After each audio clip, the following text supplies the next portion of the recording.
I need new music. This is the JJO Discover New Music Podcast. As just a preemptive to this interview, Tim was wearing gigantic Macho Man Randy Savage style sunglasses, and so I had to put on my, which I have in the studio, Macho Man Randy Savage as sunglasses, and we proceeded to have the entire conversation in these Macho Man Randy Savage giant sunglasses. So that's what we lead into. Like, we're kindred spirits now. Like, this was meant to be. This is great. I could say this is awkward, but this is awesome. This is awesome. This is how every interview should be conducted. Thank God you're not in your boxers. I'm just kidding. I'm not. I'm wearing pants. I was going to say, I am wearing shorts for what it's worth. This is Zoom casual, so pretty close. Pretty close. So that's awesome. Oh, my God. Well, I'm already so excited. I was excited to do this interview anyways. Now I am over the moon. I may have to take them off at some point so I can read, because these are very dark sunglasses. These are made for catching fly balls out there in the field. So oh, yeah. All day. Fastballs, baby. Let's go. Let's go. Well, joining me for a brand new Discover New Music is the one and only, the coolest named guy in the industry, I think, at this point, Tim Montana. Tim, thank you so much for taking the time, brother. I really appreciate it. Oh, man, thank you for having me. And I do have to say, with the name, I played with Daughtry last night in Montana. One of his guys like, so if we're in Montana, do we just call you Tim up here? That's pretty good. That is good. I like that. Mr. Montana, the mayor, I don't know, whatever you are, we make it work. Let's talk new music, because your brand new album, Entire State of Tim Montana, drops at the end of this month on the 31st. And there is so much to talk about on this album. But first, I want to hit on something that I thought was pretty interesting. It's a 16-track record, and I think a lot of artists would maybe drop in a couple more songs and split it into two, at least ride it out. Why'd you want to go with a longer, more extended record? Man, I just put all these together and they all meshed, and I think I even cut a couple off of that 16 that didn't really mesh. But when we arrived at that number, it wasn't really a number. It was the songs were right. The songs flowed right. So I wasn't shooting for a number, right? Yeah. It was picking and choosing which ones worked to tell kind of this broader story or paint this portrait of what this record is. So yeah, so it's just kind of happened to end up at Lucky 16. And one of the tracks is the intro track, which is a skit that Charlie Sheen wrote, and he got his dad on, which is pretty cool. So there's actually one of them's a skit. There's no music at all. It's just talking. So, well, I liked, and actually you brought in something that we're going to spend a good chunk of time on, and that is the collaborations on here. But I like that it just came together. And I think it would have been a disservice to the record if you're like, well, let's save this for maybe a different one. You just had a vision, and it just happened to fall on 16 tracks. Yep, 100%. Easy peasy. All right, now let's talk about collaborations, because you already brought up the first one I want to talk about, and that is, we could spend literally just this whole interview talking about collabs. That's actually going to be a good point of it, because there are a lot.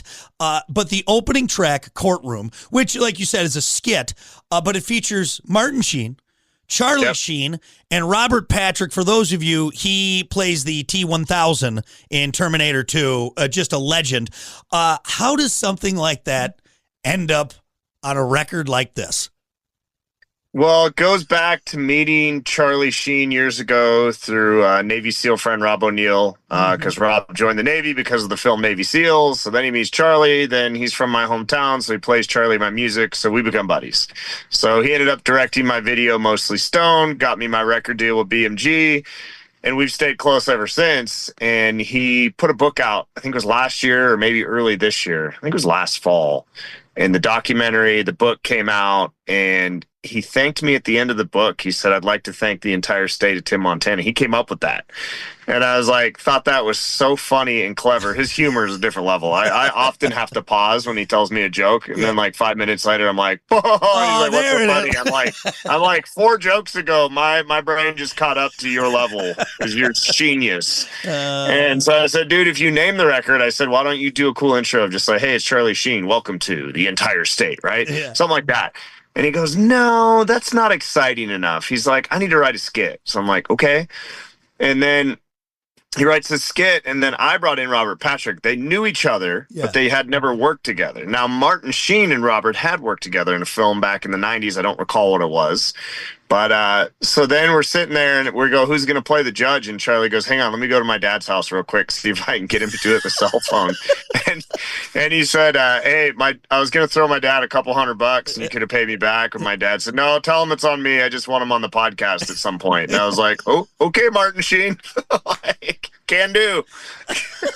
That's the wildest, just like 6 degrees of Charlie Sheening that we just did right there to make this happen. That is, and like you said too, because that confirmed. I also saw that you said he came up with the title of it in that book that he wrote, and so Charlie Sheen plays a big role in the entire state of Tim, Montana. Yeah, and it was also funny when he's like, oh, let me go see if my dad will do it. That took a couple seconds to be like, oh, yeah, your dad. Whoa. It's not just any run-of-the-mill dad. No. If only Emilio would have been there, it would have been perfect. It would have been pretty damn close. Emilio! Well, all right. Well, we kicked off with a bang with that. Moving down, the next collab I want to talk about is on the track Watch Me Drown, and that features First Crazy Dog and the Wolfbear Drum Group, which are Native American artists from the Crow Nation in Montana, which that's one of the coolest sentences I've ever gotten to read.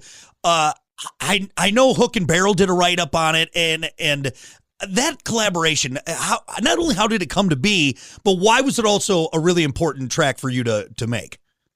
Yeah, so some of my first memories of music were going to the powwows, and I grew up near the Flathead Reservation and the Salish Kootenai, Browning, Montana, the Blackfeet. And it's such a part of the culture here. And then, going to LA and going to Nashville, I'm like, oh man, it's not as prevalent down there. And it's always those memories of the powwows when I was a kid, man. Their regalia, their traditions, their language is fascinating and beautiful.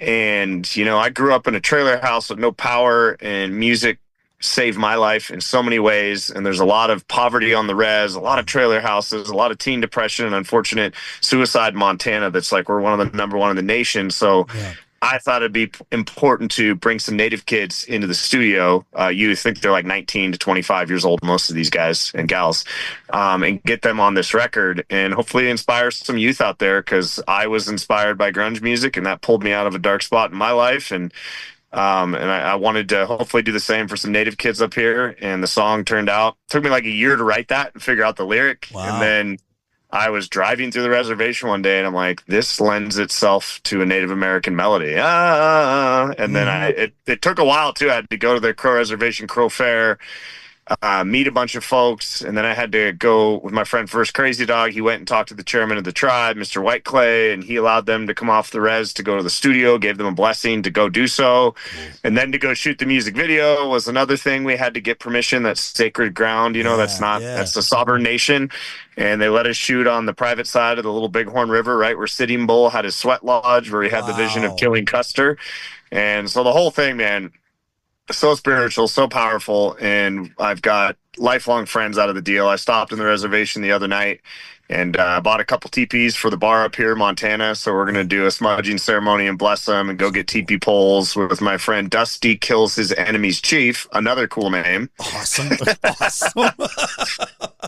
I mean, I got goosebumps on that. What a cool story and origin just from that. If for the record alone, just having that, I think is worth a listen. That is just so cool. Thanks for sharing that with us. And everybody my music friends in Nashville are like, what's he doing now? And then I sent them the song, and they're like, oh my God, you did it. It works. This is unbelievable. So I've got all my buddies and stuff. And there's funny backstory too. Yeah. I had that song half written, and I tried to write it. I pitched it to Jerry Cantrell. I said, will you help me finish writing this when I was on tour with him? And he goes, brother, this is a hit song that's half in the bag. What do you mean will I help you? Go finish it. And when Jerry says that, you do it, which we're going to talk about him in a second. But what a cool story for such a cool song. And I think that's really, and also too, you want to pay homage the right way, without being offensive, but also telling a story. And right. I know that's a fine line. And I think it's cool that you were able to find that, man. Yeah, and if you read the article written in Hook and Barrel, that explains that so well. My brother actually wrote it. My brother's a PhD scientist that also writes, and Awesome. he did a ton of homework, interviewed First Crazy Dog, and the way that he wrote about that collaboration, I don't think anyone will touch that. So. I love it, man. I love it. Well, I can't wait to go read that. And then, of course, listen to the track once it drops again. Entire State of Tim, Montana, July 31st. You mentioned Jerry Cantrell. That brings me into my next collaboration with you because Jerry's on Kind of Like It. And you said, because I was going to ask, how does a grunge guy fit into this? But you mentioned earlier that grunge really played a big part in your life. So tell us about that collaboration with a grunge founding father. Yeah, man. I toured with him and Bush and hit it off. And he had me up on stage to sing Rooster, which I've had some scary moments in my career. But stepping into Lane Staley's shoes for 3.5 minutes is terrifying. Well, an honor, right? It's an absolute honor, but also terrifying. And singing such a heavy song about Jerry's dad, too. It's like, I whoa. know. And when Jerry looks at you on stage during that, he looked through my soul, and I was like, huh. It's really scary. Oh, God. But I got to sing it twice with them. So on tour, we became buddies. Awesome. And it came around the time of another collaboration that was already getting going. And Jerry called me to talk about hunting. And I was like, whoa. And I answered the phone. I'm like, what a sick phone call. And I told him about some other collabs. And he's like, so are we going to do something on this record? And I'm like, yes. So I sent him that song because if you listen to it, it's got the guitar is like very Alice in Chains centric. Wrote it with a couple of buddies in Nashville, my producer, and another fella, and then sent it off to Jerry, and he added the guitar to it. And I'm like, oh my God, that is so sick. Well, just another little treat in there, and I think it's cool that kind of bringing in that grunge influence that influenced you, and just with him, I mean, no one does it better. No one does it better. Oh, yeah. And so that's so cool. Unbelievable. Now, another feature, an up-and-coming, very talented, very lovely young lady, Royale Lynn, you have featured on there on Crown of Ash. She's such a sweetheart and super talented. How did that come about? We toured together with Seether and became buds, and I have so much respect for her because she would ride around in the motorhome with a bunch of dudes in there, and the AC went out, and she's sleeping at Walmart's, and like the work ethic blew me away. I was like, that's stuff that I did forever and ever and ever. Yeah. Is sleeping in I slept in an Albertsons last night, by the way. I have a much nicer coach now from Integra. Nice. But yeah, she's riding around in these old motorhomes and asking me questions like, oh, the generator's out. And I was just like, wow, this is awesome. She's super talented, beautiful girl. Yeah. And then she's willing to sleep in Walmart parking lots in a motorhome full of dudes with no AC. I'm like, she's checked all the boxes, right? Yes. You got to have the grind. I always see talent get in the way of work ethic. Yeah. And, absolutely. And not with her. Both. Not with her. Yeah, that's awesome, man. That's awesome. And we sat down. We actually wrote this song together, sang on it together. And it's really fun. And then afterwards, she's like a Game of Thrones junkie. And after we wrote the song, then I sat down and binge watched Game of Thrones. And I'm like, oh, you make much more sense now. It's all pieced together. Did you watch the last season? That's where it kind of fell apart. I kind of gave up on it. I was just mortified after that wedding. Oh, yeah. The wedding episode, all my dreams were crushed. Yeah. And I was like, oh, God. There's no more of a compelling thing I've seen on a television screen than that episode. I was so sad. And then I had to binge watch the rest of it. Right.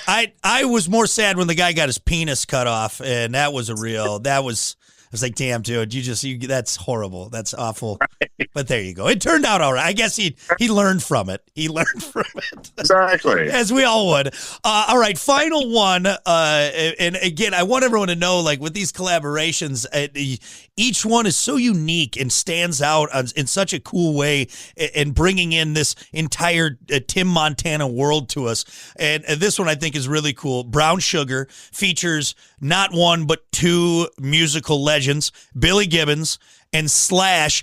And this collab also is serendipitous in nature, if you will, because those two artists have a really special place in your musical journey. Explain that. Yeah, man. Billy Gibbons and I became tight friends about 13, 14 years ago. And that's the only guy that gave a crap about me. I've toured around North America with ZZ Top for over a decade, I think 70 plus shows. And Billy and I started a hot sauce company together called Whisker Bomb. Then we bought this lodge in Montana together. So we're business partners and fortunate and blessed to call him one of my best friends. And I wanted to pay homage to him. We've done a couple songs together already. I wrote his last single with him. Yep. Brown Paper Bag, that features Keith Urban, which is pretty awesome. And then we put out, I said, hey man, I want to go back in ZZ Top's catalog and cover something really unique.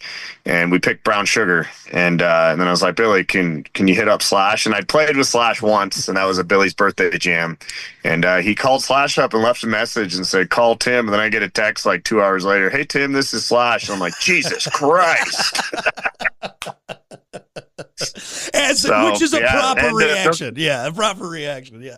Yeah, no, I have a group text with those two, and boy, anytime that lights up, I actually get anxiety. I'm like, oh god, will you check my spelling? And I ask my wife, I don't look stupid in front of these guys. Yeah, Chat GPT zingers you can put in there. I get you, man. Right. I mean, but the funny thing is about that intro, that was never supposed to be on the record, where Billy's playing guitar and singing, and that's just him, like one take, no click. You hear his jewelry vibrating around.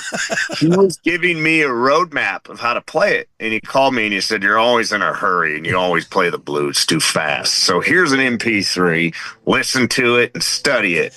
And I did, and I was like, I ain't redoing that, dude. That is all you, my guy. I was like, that is so cool. So we put it on the record, and it's like just a rock icon, right? One take of a song he wrote in probably the late 60s, early 70s. I know it came out in 1971, but I'm just like, I can't replace that. Come on, Gibbons. And it would be a shame to. So it's again, the serendipitous of it. And then two, you and Guns N' Roses actually go way back over a chance finding of Guns N' Roses tape, correct? Yeah. My mom's husband had a pawn shop in northern Montana, and my mom's like super religious, and she got me all this music that she would get mad at me about later in life. She heard me listening. I think it was Use Your Illusion 2, where Axl Rose is calling out all these press people for talking trash. And I got busted with that. She broke the CD, and she's like, where did you get this? I'm like, the boxes that you bring home, Mom, that won't sell at the pawn shop. But I lucked out, and the first one I found when I was like 5 or 6 had one side Mr. Brownstone, the other side Welcome to the Jungle. Nice. And that's when my mom said I started banging on every pan in the house, singing in every spoon. So then they're like, please buy him a guitar because he's driving us nuts. So I love it, man. And again, just as we break down this album, which we are going to see on July 31st, entire state of Tim, Montana, I just feel like it's, and you are authentically you, and I think that's kind of been such a draw for listeners and people that are have become fans. But this seems like a really fun look into your life, into your musical stylings, the people around you, and just a 16-track deep dive. If you man. Yeah.